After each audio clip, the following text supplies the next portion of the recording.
Welcome to The Self-Made Theory,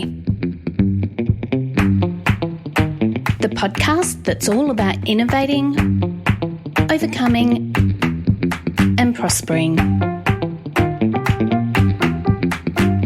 We interview founders, entrepreneurs, innovators, CEOs, and other exciting people about their amazing business journey. Over to your host, Ben Campbell, for this week's episode. A great interview in this episode of The Self-Made Theory with husband and wife duo Mel and Dean. In 2007, they founded Australian Fashion Labels, a business that now has 5 brands sold throughout the world, both online and through over 1,700 stockists in 26 countries. As you can imagine, the fashion world and retailing has changed pretty dramatically since their inception in 2007. And in our conversation, we discuss how they started a brand new business in the middle of the global financial crisis with no money, how they disrupted an industry that was doing 4 seasonal collections per year by producing 12 collections per year, which equates to about 500 new products every single month. We talk about the changes in retailing and the impact that's had on bricks and mortar, what online has done to department stores, and how to succeed in an industry that is low barrier to entry but high barrier to success. My name is Ben Campbell, and this is The Self-Made Theory. Mel and Dean, welcome to The Self-Made Theory. Thank you. Thank you. We're here in your global headquarters on North Terrace in Adelaide, which is a pretty amazing, lovely building. Yes, we like working here. It's fit for purpose. It's an old 1926 building originally, but then fully renovated about 3-4 years ago. Yeah, it's lovely. Seems to be a bit of a thing in fashion to have a cool old building and then all this wonderful design and fashion wear inside of it. Yes, I think so. I think it inspires creativity and working in a nice environment. So let's start with the elevator pitch for Australian Fashion Labels. Right. Well, we are a global women's wear fashion business, 5 brands. We have a wholesale business, which we wholesale in 20-ish countries around the world. And then we have a vertical retail model, with Bunker being the vertical retail part of the business, Fashion Bunker. And we have a store, a bricks and mortar store in downtown Los Angeles, that being the only one, but most of the business is online. And we have dedicated websites for United States, UK, Australia, China, and then an international site as well. So, for example, if you're in the United States, you get on our website, it's a US dollar site, and return address is domestic in the United States. So it's as though you're on a US dedicated website. Same for UK and China and all the rest. So that is my elevator pitch. That's pretty good. I wasn't expecting to do one, so I'm sorry. What an amazing expanse of a business. But it didn't start so grand, did it? No. Well, we started with one brand. When Dean and I met, we started the business together, and I was going to be looking after product and design, and Dean would be managing the cash flow and the factories and logistics. And so we had that kind of right from the start. And so how long ago was that? And that's 12, 13 years ago. Okay. Yeah. Wow. We've seen the fashion industry evolve over that period, and it's been interesting. So, and again, we're evolving all over again. So it's a never-ending story, I would say. Yeah, well, it's an industry that reinvents itself on a regular basis, because it's every month is a new collection, and so you're reinventing the product every month, and we're also reinventing our business model on a regular basis as well. And we've seen marketing over the years evolve into new and fast-paced change. So rise of social media and online and I can't imagine in many other industries where the product changes so regularly and so rapidly. I can't think of any others that are... It's actually quite amazing. It must be both exciting and tough to be a part of a business. Well, it certainly is. But I think one thing that Dean would address often is that you do find passionate people in this industry. It's exciting and highly creative, and so it attracts a really elevated mindset of people that bring so much passion to their job. And, it's not just a job, it's a hobby too. We just, you're pretty 100% involved in that. So, which in other industries it wouldn't probably see that same level. No, if we were building fridges, you'd be lucky to get 2 people in a room that were passionate about building fridges, but because it's the fashion industry, everyone in the business is passionate about it, whether it's accounting or logistics or whatever, they're all obsessed with fashion. So. Yeah, okay. So when you started your first brand, what was the ambition and the vision for your business at that point? Well, it was the global financial crisis. So, Who starts a business in the middle of the global financial crisis? Oh, now you tell us. Yeah. Well, that is very, very true. But for us, it did open up opportunities. I think it was a pretty stale market. There was a lot of Australian made, and it was switching off pretty quickly. It was getting harder and harder to find anyone to make your stuff. And the price point as well. Yeah, the price point was becoming more and more difficult to build a business on. So we identified that and created something fresh for the market that was really affordable and fast-paced with 12 collections a year and giving newness all the time. And that really worked and was really exciting until we tried to work out how to pay for our first order. So, going right back 13 years ago, it was quite tricky. And it grew really quickly. So it definitely, the market was begging for something exciting to talk about in store. And, we didn't have global online and we didn't have, there wasn't a lot of Australian brands at the time. So, and certainly no social media. It was all print-based and television. So, and bricks and mortar. So, that's changed a lot since then. But that's sort of how we started out. Yeah, department stores were a very key part of a strategy back then. And then we saw another gap in the market for a more contemporary style brand and introduced Cameo. Finders Keepers was our first brand and introduced Cameo and employed a designer for that. And then I was pregnant and we employed a designer for Finders, and so we started to evolve those 2 brands. And then we had Keepsake in 2011, and that was a dress brand. And then we had an opportunity a few years later with the 5th label to start a street and affordable price point, so more casual brand. So the 4 brands sort of complement each other, but they sit alone in what they're trying to achieve for their brand direction. And so is the creation of the brands an opportunity because you saw a gap in the market, or was it to have customers who buy cross-brand? Yeah, well, so as it turns out that we do on our online dedicated store for Bunker, we do have customers that are shop cross brands and they can fill their wardrobes appropriately from whatever the brand is offering. But we don't essentially design brands with that mindset. They're true to brand and they focused on what that brand is offering to the market on their own right without cannibalising their sister brand. Yeah, absolutely. They initially started though when we saw gaps in the market, which is why they evolved in the first place. Yeah. Absolutely.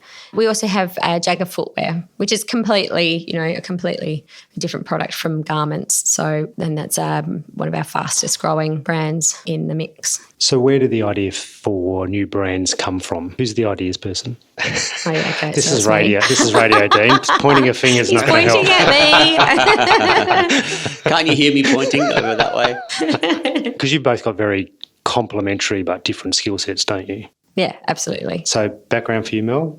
I grew up in the fashion industry. Yep. My parents were in wholesale and retail, so I was always around it and I was very influenced by that. I actually thought that was a completely normal choice of me. It was just a natural fit. It was always going to happen that you were going to be in this industry in some way. I finished school, went straight to the Adelaide Fashion School in TAFE and immediately opened up retail stores and started designing and wholesaling myself and had retail stores when I met Dean. And I had a locally manufactured brand at the time. That I was looking to get out of and looking for someone to help me. It was a lot on your own. And Dean's background? Yeah, accounting, then sales and marketing and product development in fashion. So do you both have very defined roles today in terms of do you crossover? Or no, Dean's not designing any dresses.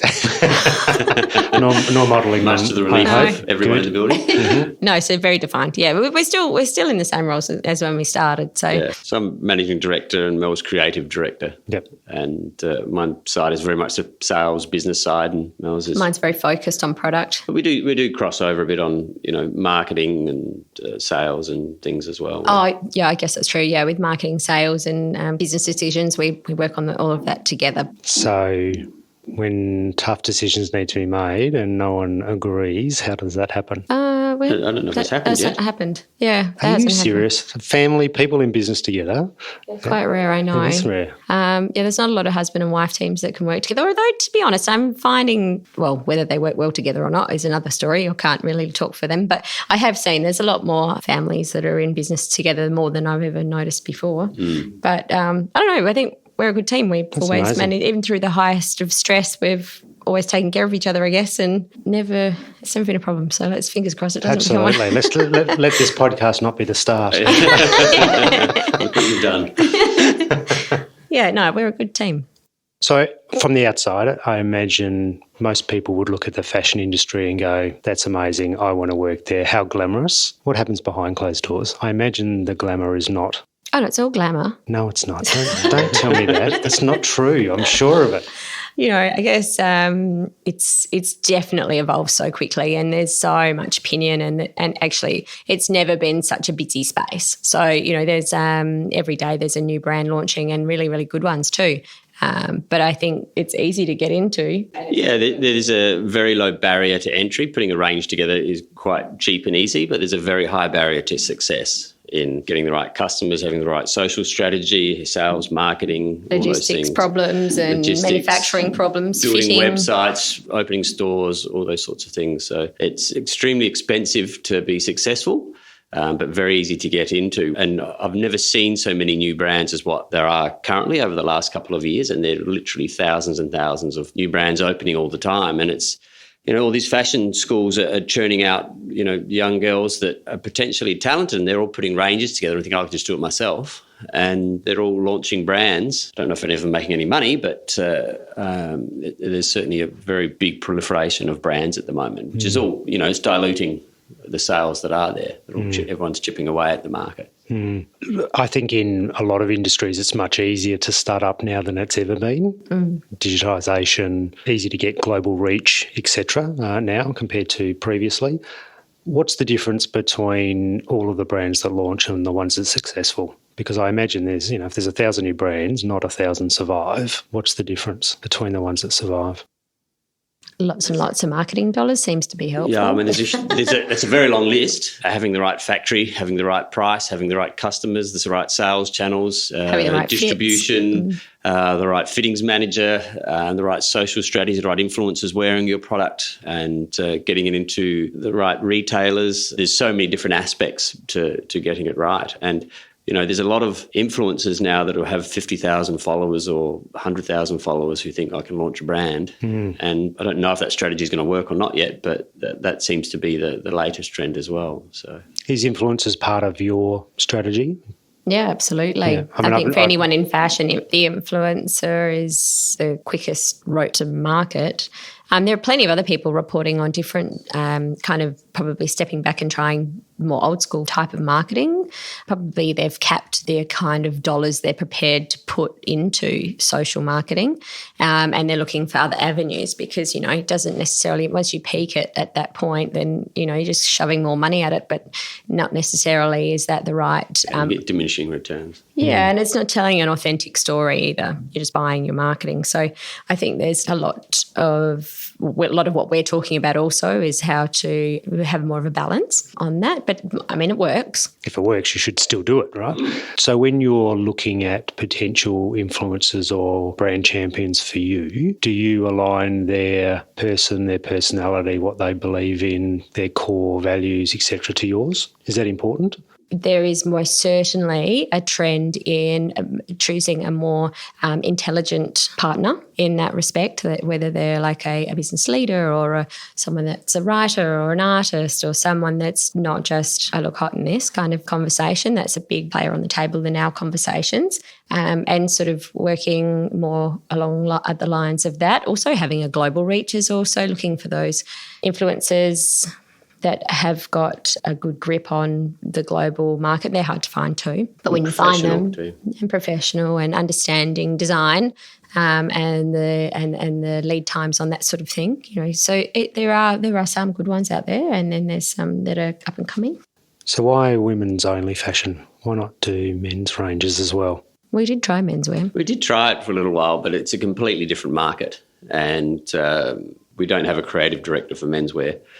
and men buy differently. It's just you're completely reinventing the wheel to do menswear. So from a marketing strategy point of view, Your customer base, your factories, your fabrics, your design, everything is quite different. Our key focuses are Australia, America and China, and the men's fashion is so broad across those markets. So, what they wear in LA and New York and in Shanghai, the men dress really differently. So it's we really ended up with a very New York-based fashion brand, and the scope for that was quite small. And the number of menswear stores is probably 100 to 1 ratio of women's wear to menswear stores. So trying to get volume was very difficult as well. Men's Vertical does the best job out of most menswear brands. So given the markets that you're in globally, do the brands have different success in different markets, or is there a universal recognition that this brand is going to work well in New York or Shanghai as well as Australia? Yeah, so we do put a lot of focus into design for the different territories, and we know what works and doesn't work in each territory. So we do have to be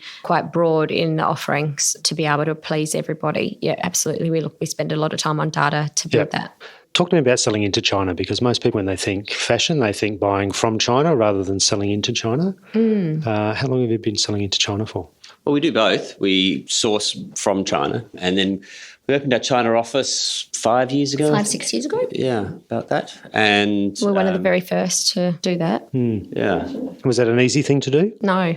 No, it's just getting the right approvals and licenses and registering a company. It took quite a few years to get everything in place. We can now, after about 4 years, it took us to operate just like any other Chinese company. It's a fully wholly owned subsidiary based in Shanghai, but we can do wholesale, retail and distribution and operate how we want to operate in China. Getting the money out of China took the longest. It took a number of years to get approval to actually be able to repatriate funds here.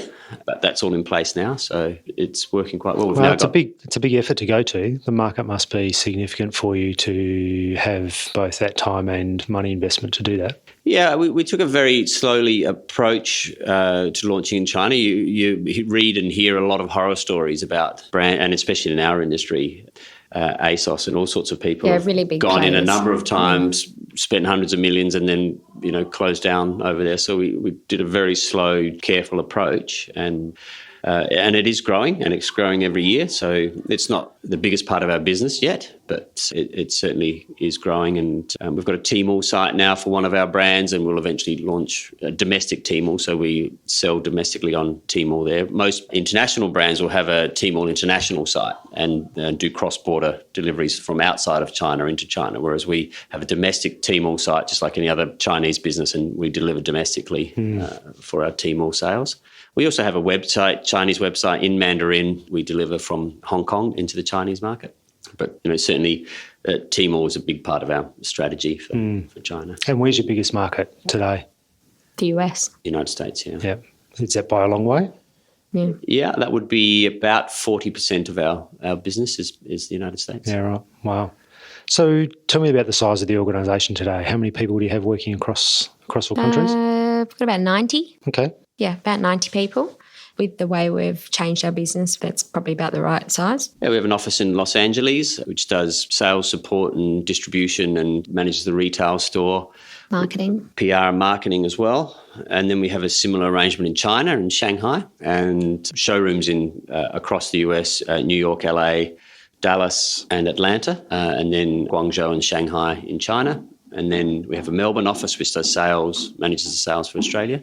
And then we have the head office here in Adelaide. And so do you have marketing people in region because it's important to have the message localised? Are they local sort of US-based people? Yeah. Yeah, very much. And particularly China, where language is different, all the social media channels are different, the culture is different. So it's, really duplicate everything we do for the West, we do again for China. Yeah, right. So tell me about running a global business with time zones all over the place from Adelaide. How hard is that? It's not too bad. We're pretty efficient at that. We do have a lot of communication tools. Everyone in the office is always talking to someone overseas, interstate. I think we realised early on that you can't be everywhere. So China's a similar time zone. It's out by 2 hours, I think. So we get a lot of crossover during the day. Los Angeles, we get an hour or two crossover depending on daylight saving each day. The UK is the most tricky. Yeah, that one's annoying. One, but we don't do that every day, so that's okay. Yeah, that's usually late at night talking to the UK. So what sort of communication platforms do you use? GoToMeeting, Skype they use as well. WhatsApp, there's a whole bunch. All the usual players. All of them, probably. Yeah. And different ones in China? Yeah, WeChat, Weibo. Yeah. What's the other one? I don't use it, but the designers talk to our production team over there on another form of social, whatever it is. Yeah, okay. So you're 13 years in now. Yes. What surprised you along the way that you weren't expecting when you started out? Maybe just the top one. I want everything. I get one of those every day, I think. I guess it wasn't really a surprise. I guess it's more a challenge, which is a funny old challenge because we were doing 12 collections. So every single month we'd come out with a 75-piece collection, 75 to 100-piece collection per brand. And so hang on, so 75-piece collection every month? Yeah, so we had about 500 new designs a month across the business, which we'd have 3 to 4 weeks to show the customers. You have to price it, manage all of that, all the sales tools and everything, shoot it, a million and one things. So we were doing like 100 photo shoots just on Lookbook a year. Oh my gosh. And then over the Christmas break, we had a bit of time to kind of rethink how we work. And we went to market, and we've been doing that now for 12, 13 years. And of course, it was very disruptive for the first 7 years, but probably exhausting now for the last few years. So we took a bold move to a traditional sales model. We're in the first 6 months of that transformation of our business, which is reducing complexity, like we said. And so there's a lot of lessons learned and a lot of process and a lot of rigor around making that move into, changing everything you do and bringing people along for the journey. So that has been probably, I guess, not a surprise. So what do you mean by a traditional sales model? Yeah, a traditional selling model is seasonal. So you have 4 seasons. Yep. And you would show the 3 deliveries at the same time. So January, February, March being season 1. Yep. And because we have different hemispheres, one's high summer. So why did you start out with such a high product life cycle at the beginning? Yeah, it was to excite the customer in the beginning and to show newness all the time, and also to capture the budget along the way more often than your competitor. That worked for a really long time. But I think I'm so excited about going seasonal, I can't tell you. I really am. It's really simplified our business. Yeah, working in a more thoughtful way and not burning through it. It's definitely the right choice. It's just been a bold move because it's the unknowns that come with it, the benefits that we felt from having it and then changing our mindset. And hopefully the surprise will be that it's great. I think another surprise over the last couple of years has been the speed of the decline of department stores, and not just here, but globally. And so you're seeing similar trends in places like the US compared to Australia? Barney's has gone into receivership.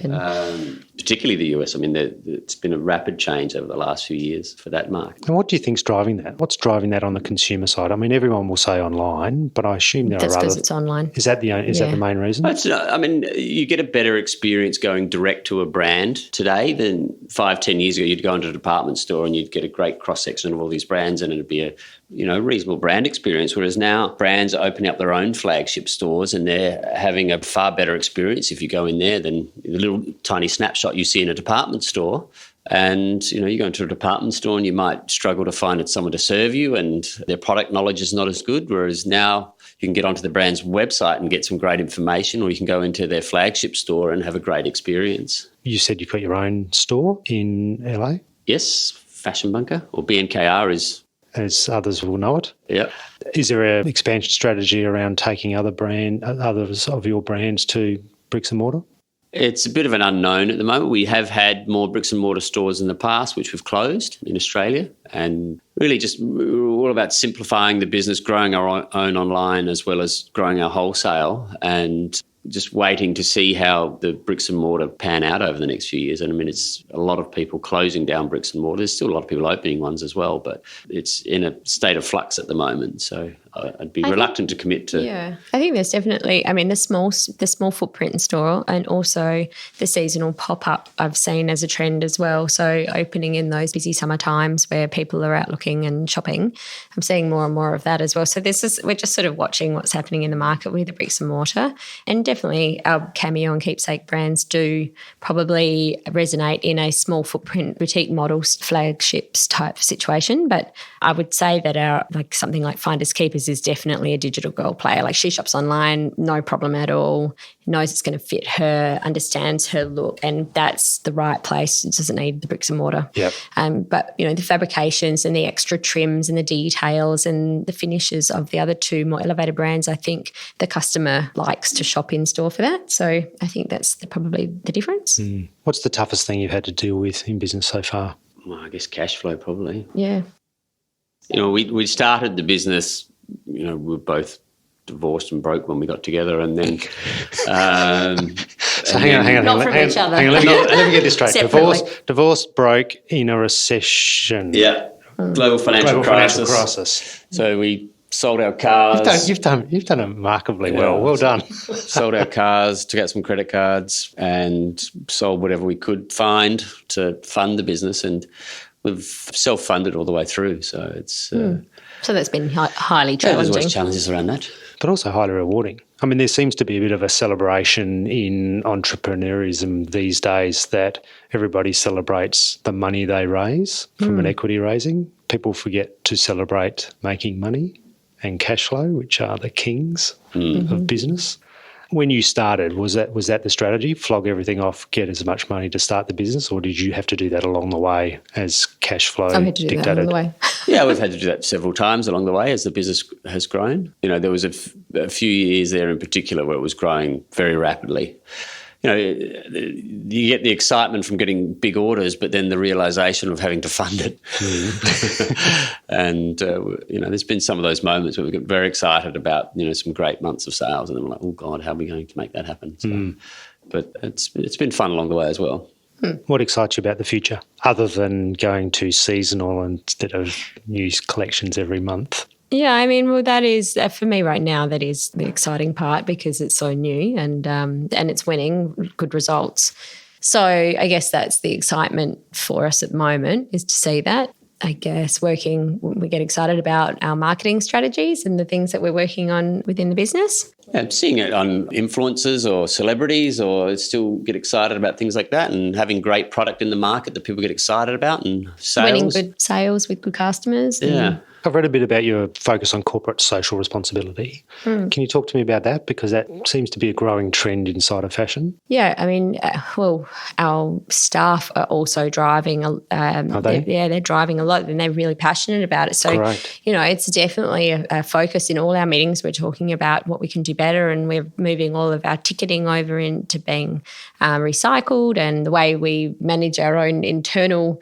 We got rid of all of the little waste paper baskets from all of the desks so that we recycle correctly. And they're talking about the fabrics that we're using. We're sourcing sustainable fabrics and trying to work in that area wherever possible. And they're educating themselves on that market. Reduce the amount of plastic in our packaging, and looking at all aspects. And I assume you're doing that because it's important to you, not necessarily because it's important to your customers. Yeah, and it's important to everyone. Like Mel said, these guys are young and they care about the planet and the future, which is great. And we do as well. And it's they go to the conferences on sustainability. Yeah, and we couldn't drive it if it was just us. And it's actually being driven more from the staff. So, great. Yeah, they're passionate about it. They're really passionate about it. I think it's almost an expectation from the consumer that you're addressing these problems globally. I think it's not necessarily, do you want to do it or don't you want to do it? I think it's a high expectation that everybody's working on that.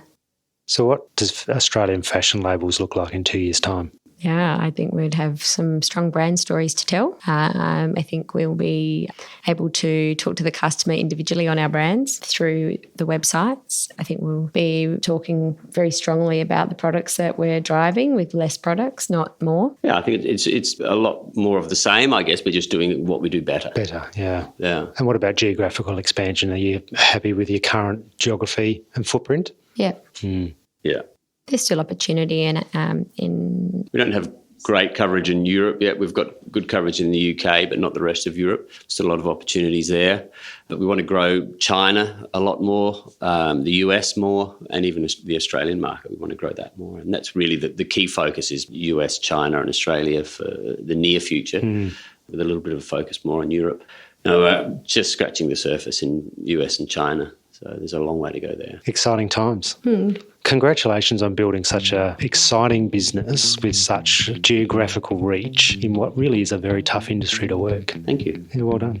Thanks for spending time telling us your story on the Self-Made Theory. It's our pleasure. Cheers. What a great story that is. I absolutely love the fact that as a husband and wife team, they work so well together. I hear plenty of stories from businesses that are family-based where being related doesn't go that well.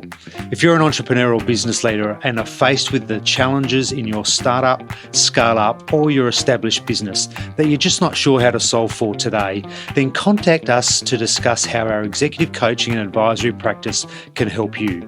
You can email us on coaching@theselfmadetheory.com. Until next time, keep innovating, overcoming and prospering.